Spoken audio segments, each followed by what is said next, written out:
எல்லாருக்கும் வணக்கம். கதைப்போமா with RJ. நம்மளோட சேனலில் வீரயுக நாயகன் வேல்பாரி சரித்திரத்தை நம்ம 20 நிமிஷமாக மொத்த புக்கையும் நம்ம கேட்டுட்டு இருக்கோம். வாங்க அடுத்த 20 நிமிஷத்தை இன்னைக்கு கேட்கலாம். பாரி எழுவது.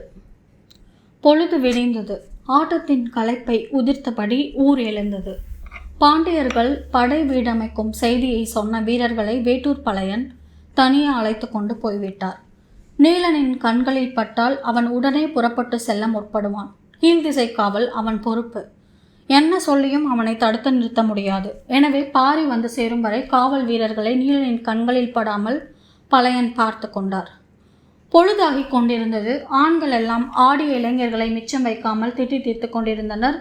இளைஞர்களுக்கு என்ன நடந்தது என்பது புரியவில்லை. ஆனால் இவையெல்லாம் விடிந்து சிறிது நேரம் மட்டுமே இருந்த எண்ணங்கள். இவையெல்லாம் சேர்ந்ததுதான் மணவிழா கொண்டாட்டம். மீண்டும் இசைக்கருவிகளின் ஓசை கேட்க தொடங்கியதும் மகிழ்வு மலை எங்கும் இருந்து பொங்கி மேலெழுந்தது. மணவிழாவின் வேலைகளில் வேகம் கூடின. ஆனாலும் எல்லோரின் கண்களும் பாரியின் வரவை எதிர்பார்த்தே காத்திருந்தன. மணமக்கள் குடிபுக சுடுமண் சுவர் எழுப்பி புல் வேயப்பட்ட புது குடிலை கூரை பூக்களை கொண்டு அலங்கரித்திருந்தனர். ஆதினியும் அவள் தோழிகளும் அதனை பார்த்து வர புறப்பட்டனர். அப்புது குடில் நாங்கில் மரத்தை முன்னிழலாக கொண்டு அமைக்கப்பட்டிருந்தது. காரமலையின் கீழ்ப்பகுதியில் விரிந்து கிடக்கும் சமவெளி முழுவதையும் பார்ப்பதைப் போல அக்குடில் இருந்தது. குடிலுக்குள் வந்தாள் ஆதினி. தலையுயர்த்தி வேயப்பட்ட புலினை பார்த்தாள். சற்றே அயம் கொண்டு வெளியில் வந்து மேற்பரப்பை பார்த்தாள். வியப்பு கலந்த மகிழ்வு அவளது முகத்திலே ஓடி மறைந்தது. மற்ற பெண்களுக்கு சட்டென புரியவில்லை. என்னவென்று கேட்டனர். ஆதினி சொன்னால், குரம்பை புல்லினை அடிப்புறம் வைத்து நடுவில் மூங்கில் புல் பரப்பி மேலே மாந்தம்புல்லினை மேய்ந்துள்ளனர். எவ்வியூர் போல இது மலை முகட்டு ஊர் அல்லவே. அடிவாரத்து ஊராதலால் வெக்கை நிறைந்த கோடை காலத்திலும் குளுமை நீங்காமல் இருக்க இந்த ஏற்பாடு. மாந்தம்புல் உச்சி மலையின் கரும்பாறை இடுக்குகளில் மட்டுமே வளரக்கூடியது. கடமான்கள் விரும்பி உண்ணக்கூடிய புல் வகை. அவற்றை போய் அறுத்து வருவது எளிய செயல் அல்ல. நீலன் அவனே மேலேறி சென்று இதனை அறுத்து வந்திருப்பான் என்றாள். உடன் வந்த இன்னொரு பெண் சொன்னால், அவசரப்பட்டு முடிவுக்கு போகாதே ஆதினி, மயிலாவே அதனை செய்திருப்பாள். அவளை பற்றி உனக்கு தெரியாது என்றாள். எல்லோரும் சிரித்தனர். வெளியில் இசைக்கருவிகளின் ஓசையோடு ஆரவார ஓசையும் பெருகி வந்தது. பாரி வந்துவிட்டான் என்பதை உணர்ந்து ஊர் மந்தையை நோக்கி விரைந்தனர். மக்களின் கூட்டத்துக்கு நடுவே பாரியின் முகத்தை காண நீண்ட நேரமானது. எல்லோரையும் நலம் கேட்டான் பாரி. பரம்பின் தென் எல்லையில் உள்ள ஊரில் இருந்தெல்லாம் பெரியவர்கள் வந்து சேர்ந்துள்ளனர். ஒவ்வொருவரிடமும் பாரியின் நலங்கேற்றல் தனித்தன்மை கொண்டதாக இருந்தது. கரியனூர் பெரியாத்தா கூட்டத்தை விலக்கி கொண்டு பாரியை நோக்கி வந்தாள். வாஞ்சையோடு வரும் அவளை கண்டதும் பாரியின் மனம் பூரித்தது. பாரியின் தந்தையை சிறுவனைப் போல் நடத்துவாள் அவள். ஆனால் பாரியை அவள் தந்தையைப் போல நடத்துவாள். என் அப்பண்டா நீ என்றே எப்பொழுதும் சொல்லுவாள். தள்ளாத வயதில் இவ்வளவு தொலைவு வர வேண்டுமா என பாரி கேட்டதற்கு, இனி நான் மலையேறி எவ்வியூருக்கு வந்து உன்னை பார்க்க முடியாது. மலையடிவார ஊருக்கு எப்போ நீ வருவேன்னு தான் காத்திருந்த. மணநாளுக்கு வருவேன்னு எனக்கு தெரியும். அதனால தானப்பா எப்படியாவது உன்னை பார்த்துட்டோம்னு ஓடி வந்தேன் என்றாள். பாரியின் கண்கள் கலங்கின. சூழ் மருது எப்படி இருக்கிறது என கேட்டான். இந்த மழைக்காலத்தில் தப்பிச்சிருச்சு. ஆனால் இன்னும் எத்தனை காலமோ என்றாள். அவளின் குடில் அருகே உள்ள மரம் அது. ஒரு வகையில் அவளின் குலதெய்வமும் கூட. பாரியின் நலங்கேட்டல்கள் எல்லாம் இப்படித்தான். மரம், செடி, கொடி, விலங்குகள், மனிதர்கள் என ஒன்று விடாமல் கேட்டுக்கொண்டிருந்தான். கூட்டத்தை விலக்கி கொண்டு உள்ளே நுழைந்த வேட்டூர் பழையன், வந்தவர்களை முதலில் உணவருந்து விடுங்கள் என எல்லோரையும் சத்தம் போட்டு விளக்கினான். பாரியும் கபிலரும் காலம்பனும் அருகில் இருந்த குடிலுக்கு உணவருந்து போயினர். அவர்களுக்காக பொங்கம்பல பூந்தேன் கட்டி காத்திருந்தது. தேனி தனது கூட்டுக்குள் முதலில் தேனை கட்டியாகத்தான் வைத்திருக்கும். பின்னர் தான் தேனாக்கும். மலை மக்கள் தேன் கட்டியைத்தான் எடுப்பர். தேனை பிழிந்தெடுக்கும் பழக்கம் அவர்களுக்கு இல்லை. அதுவும் எந்த வகை பூவிலிருந்து தேன் எடுத்து இந்த கட்டியை தேனி உருவாக்கி இருக்கிறது என்பதை பொறுத்து தான் இந்த கட்டியை எடுக்கலாமா வேணாமா என்று முடிவு செய்வர். அந்த பகுதியில் அந்த பருவத்தில் எந்த பூ அதிகம் பூத்திருக்கிறதோ அந்த பூவின் சுவைதான் தேன் கட்டியிலும் இருக்கும். நாவல் பழ பூந்தேன் துவர்க்கும். வேப்பம் பழ பூந்தேன் கசக்கும். கள்ளிப்பூந்தேன் இனிக்கும். கோட்டை பழ பூந்தேனையும் அத்தி பூந்தேனையும் சுவை பிரித்து அறிவது மிக கடினம். இதில் மிக சிறந்த சுவை கொண்டது, எவ்வளவு சாப்பிட்டாலும் இன்னும் இன்னும் என்று கேட்டுக்கொண்டே இருக்க சொல்லுவது பொங்கம்பல பூந்தேன். அந்த தேன் கட்டியை எடுத்து வந்து அடுக்கு வாழை இலையில் வைத்து கொடுத்தனர். கட்டிச்சாறு கணக்கின்றி உள்ளிறங்கியது. உணவு முடிந்ததும் வேட்டூர் பழையன் பாரியினிடம் கூறினான். எல்லாவற்றையும் தேக்கனிடம் சொல்லியுள்ளேன். பகல் பொழுதிலே நீ போய் நேரில் பார்த்துவிட்டு வந்துவிடு. சரியென சொல்லிய பாரி தேக்கனையும் முடியனையும் உடன் அழைத்து கொண்டு புறப்பட்டான். கபிலர் கொற்றவை கூத்தில் பார்த்த பலரை அதன்பின் இப்பொழுதுதான் பார்க்கிறார். எனவே அவர் இங்கேயே இருந்து கொண்டார். காளம்பனை பல ஊர்க்காரர்கள் இன்னும் பார்க்கவே இல்லை. ஆனால் பரம்பு முழுவதும் அவனின் வீரக்கதை தெரியும்.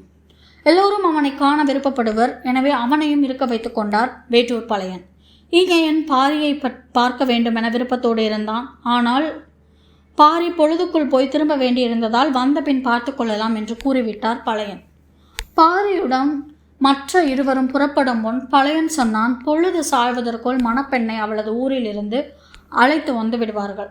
அதற்குள் நீங்கள் வந்துவிட்டால் மயிலாவிடமிருந்து தப்பித்தீர்கள், இல்லை என்றால் அவ்வளவுதான் என்று எச்சரித்து அனுப்பினார் வேட்டூர் பழையன். பாரி, தேக்கன், முடியன் மூவரும் குதிரையில் புறப்பட்டனர். உடன் கீழ்திசை எல்லை காவல் வீரர்கள் இருவரும் சென்றனர். எதிர்பார்த்திருந்த செய்தியைத்தான் பழையன் சொன்னார். ஆனாலும் அவர் சொல்லும் இரு இடங்களும் ஒன்றுக்கொன்று தொடர்பில்லாமல் இருந்தன. குதிரைகள் காரமலையின் சரிவு பாதையில் தென்புறம் நோக்கி விரைந்து கொண்டிருந்தன. இரண்டாம் குன்றினை தாண்டிய பொழுது பாரிக்கு மயிலாவின் நினைவு வந்தது.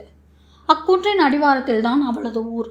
மயிலாவின் ஊரான செம்மனூரிலிருந்து மணமகளின் தாய்மாமன் அவளை தனது தோளிலே தூக்கி வருவான். வேட்டுவன் பாறையின் எல்லையில் நின்று மணமகன் அவளை தனது தோளுக்கு மாற்றி தூக்கி செல்வான். அவ்வாறு தூக்கி செல்லும் நிகழ்வுதான் மிகுந்த உற்சாகமும் கொண்டாட்டமும் நிறைந்தது. கேலி பேச்சுகளும் குறும்பு விளையாட்டுகளுமாக ஊரை களை கட்டியிருக்கும். சற்று அமைதியான பெண் கூட மணமகனின் தோளிலே அமர்ந்து வரும்பொழுது இல்லாத குறும்பெல்லாம் செய்வாள். மயிலாவை பற்றி சொல்ல வேண்டியதே இல்லை. அவள் செய்யப்போகும் குறும்புத்தனங்களை காண பாரிக்கும் விருப்பமாகத்தான் இருந்தது. ஆனால் சூழல் வேறு விதமாக அமைந்துவிட்டது. குதிரைகள் விரைந்து கொண்டிருந்தன. உச்சி பொழுதுக்கு வெள்ளடி குன்றின் அடிவாரத்திற்கு வந்தனர். அவர்களின் எண்ண ஓட்டத்துக்கு ஈடு கொடுத்து வந்து சேர்ந்தன குதிரைகள். குன்றினை விட்டு மிகவும் தள்ளி படைகள் தங்குவதற்கான தாவரங்கள் அடிக்கப்பட்டு கொண்டிருந்தன. படை வீரர்கள் இங்கும் அங்குமாக புதர்களை அகற்றி கொண்டிருந்தனர். குதிரைகள் ஆங்காங்கு கட்ட பெற்றிருந்தன. கொடி எதுவும் பறக்கவில்லை. ஆனால் பாசறையின் முன்புறத்தில் பாண்டிய பேரரசின் இணைக்கயல் சின்னம் பொறிக்கப்பட்டிருந்தது. படை வீரர்களின் உடைகளும் தாவாரத்தின் தன்மையும் பார்த்தவுடனே தெரிந்து கொள்ளக்கூடியவையாகத்தான் இருந்தன. குன்றின் மீது நின்றபடி மூவரும் பார்த்து கொண்டிருந்தனர். இது வெங்கல் நாட்டின் பகுதியாயிற்றே. பரம்புக்கு எதிராக செயல்பட மாட்டோம் என்று வாக்களித்த குலம் அல்லவா அவருடையது என்று முடியன் சொன்ன பொழுது தேக்கன் குறுக்கிட்டார். வைப்பூரில் நடந்த மோதலில் அவர் மகனின் தலையை நம்மவர்கள் சீவி எறிந்து விட்டதாகவும் அதன் பொருட்டு மயூர்கிழார் வஞ்சினம் உரைத்துள்ளதாகவும் வேட்டூர் பழையன் சொன்னார். இங்கிருக்கும் இவன் எதற்கு வைப்பூர் துறைமுகத்திற்கு போனான் என கேட்டான் பாரி.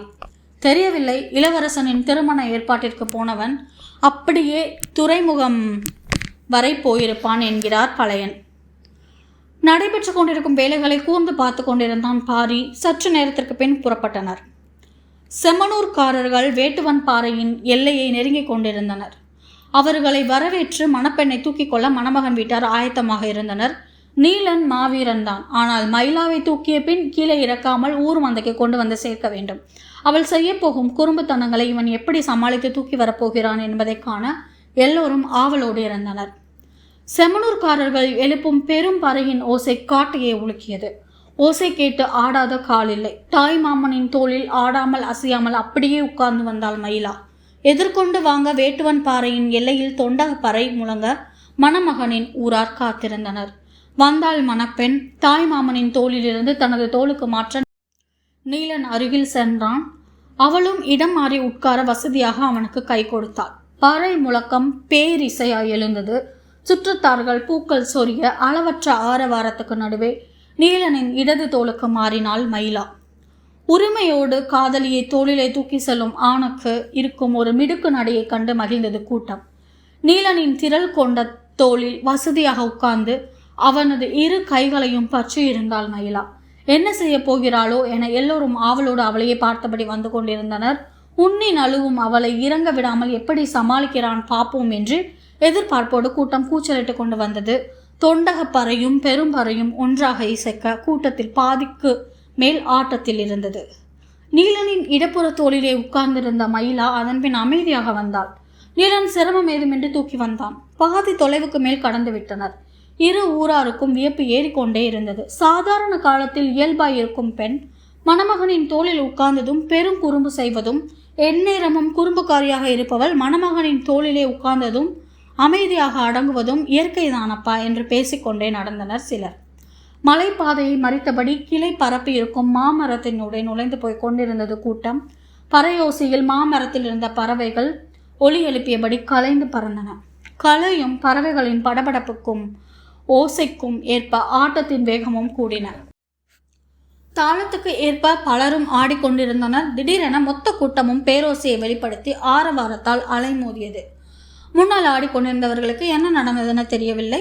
மணமக்களை நோக்கி வேகமாக உள்ளே ஓடி வந்து பார்த்தனர். சற்றே தாழ்ந்திருந்த மரக்கொப்பை எவ்வி பிடித்து சட்டென மேலேறி கொண்டாள் மயிலா.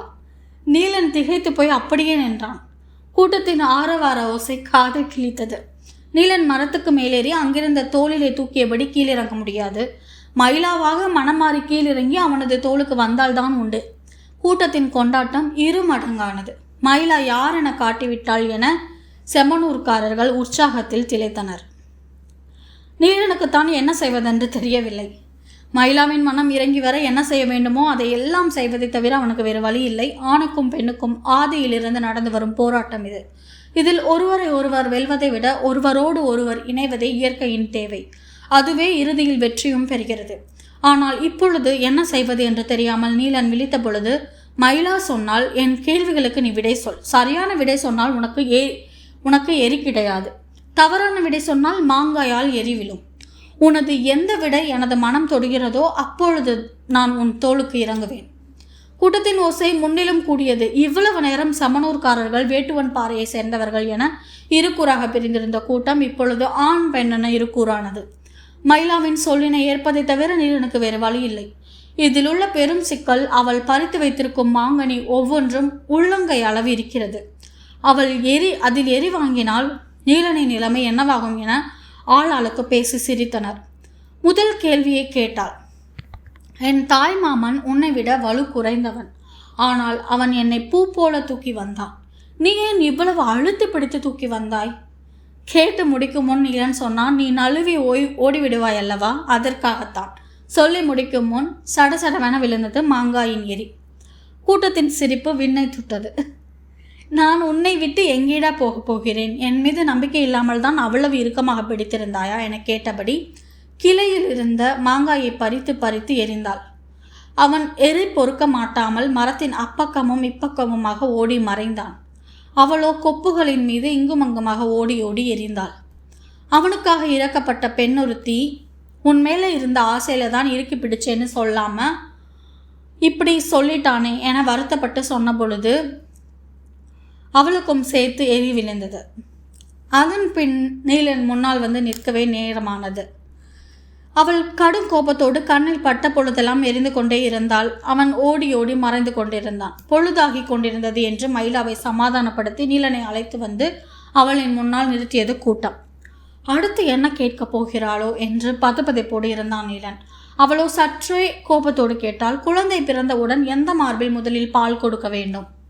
பெண் குழந்தை என்றால் இடது மார்பிலும், ஆண் குழந்தை என்றால் வலது மார்பிலும் என்று நினைவுக்கு வந்தது. வந்தவுடன் குழப்பமும் சேர்ந்து வந்தது. ஆண் குழந்தைக்கு தானே இடது மார்பு என்று குழம்பியபடியே அமைதியானான். கூட்டத்தில் இருந்த பெண்ணொருத்தி அருகிருந்தவளிடம் சொன்னால், இந்த கேள்விக்கு என்ன விடை சொன்னாலும் எரி உறுதி. ஏன் என்றால் அருகிருந்தவள். தவறாக சொன்னால் இது கூட தெரியவில்லையா என சொல்லி எரிவாள். சரியாக சொன்னால் உனக்குத்தான் அக்கா தங்கச்சி இல்லையே, எவக்கிட்ட இதை கேட்ட என்று சொல்லி விடாமல் எரிவாள் என்று சொல்லி சிரித்தாள்.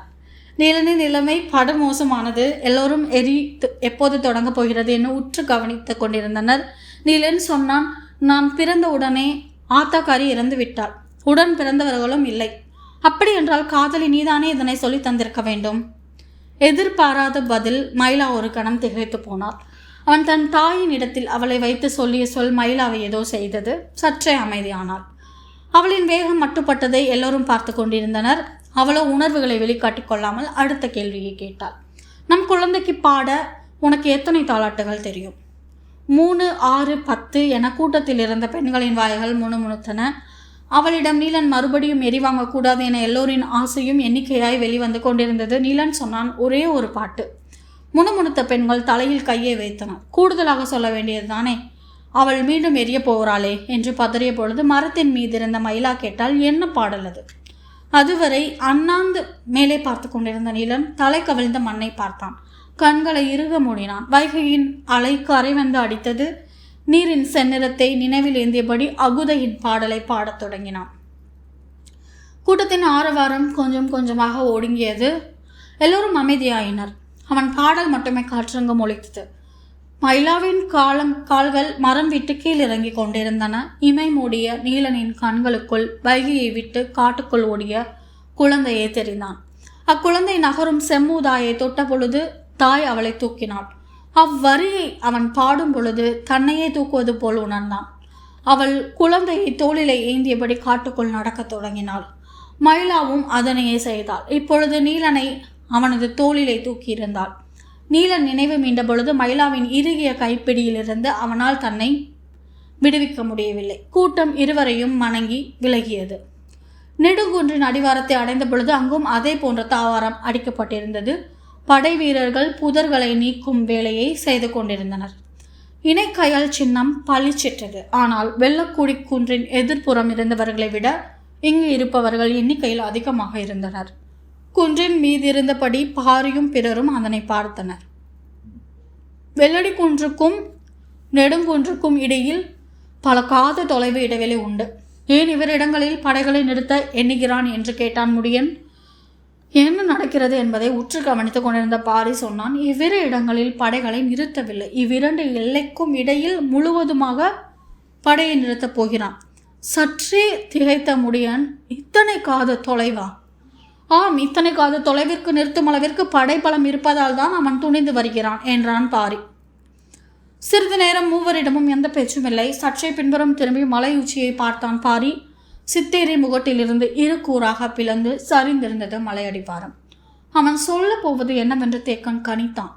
மீண்டும் சமதளத்தை பார்த்தபடி பாரி சொன்னான், இவ்வடிவாரத்தில் எத்தனை பெரிய படையை கொண்டு வந்து நிறுத்தினால்தான் என்ன என்று சொல்லிய பொழுது அவனது முகத்தில் ஓடிய சிரிப்பு கன நேரத்தில் இருவரின் முகத்திலும் பரவியது. பாரி வேட்டுவன் பாறைக்கு திரும்பும் பொழுது பந்து வெளிச்சத்தில் மலை முழுவதும் ஒளி வீசி கொண்டிருந்தது. எங்கும் மனித தலைகள் தெரிந்தன. மணவிழாவுக்கு வந்து சேர வேண்டிய எல்லோரும் வந்துவிட்டனர்.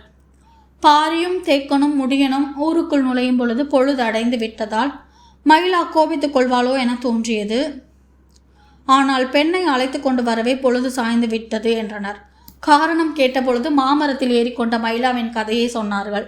மகிழ்ந்து சிரித்தான் பாரி. வந்த மூவரும் உணவருந்தினர். இசையின் பெருமுழக்கம் மீண்டும் தொடங்கியது. புது மகிழ்வில் ஊர் திளைத்தது. பாரிக்காகவே காத்திருந்த பெரியவர்கள் அடுத்த கட்ட வேலையை தொடங்கினர். நீலனையும் மயிலாவையும் இரு திசைகளிலிருந்து ஆட்ட பாட்டத்தினூடே அழைத்து வந்தனர். மந்தையின் நடுவில் இருக்கும் செங்கடம்பு மரத்தின் அடிவாரத்தில் வந்து சேர்ந்தனர். ஊரின் நிலைமரம் அது. அதன் அடிவார மேடையில் நின்று மணமக்கள் மாலை சூட வேண்டும். மயிலம் மலர் மணக்கும் மாலையை அவர்கள் சூடிய பொழுது மலை எங்கும் இருந்து பறித்து வந்த பூக்களை அவர்களின் மீது பொழிந்தனர் மக்கள். இசையோசையும் ஆரவாரமும் மின்னத்தோட மலர் மனத்தில் மந்தையை கிறங்கியது. மந்தவரெல்லாம் வாழ்த்து சொல் கூறினர். அடுத்து புதிதாக அமைக்கப்பட்டுள்ள மனைக்கு அவர்கள் செல்ல வேண்டும். நீலன் புதுமனை நோக்கி மயிலாவை அழைத்து சென்றான். அவனுக்கு பின்னால் பாரியும் வேட்டூர் பாளையனும் தேக்கனும் வந்தனர். அவர்களை தொடர்ந்து ஊரே வந்து கொண்டிருந்தது. நாங்கில் மரத்தின் அடிவாரம் இருந்த புது குடிலுக்கு வந்து சேர்ந்தனர். கூட்டத்தின் ஆரவாரமும் கேலி பேச்சும் பன்மடங்கு கூடியது. குளவை ஒளி பெருகி வர மயிலாவை அழைத்து கொண்டு மனைக்குள் நுழைந்தான் நீலன். எங்கும் உற்சாக பேரொளி.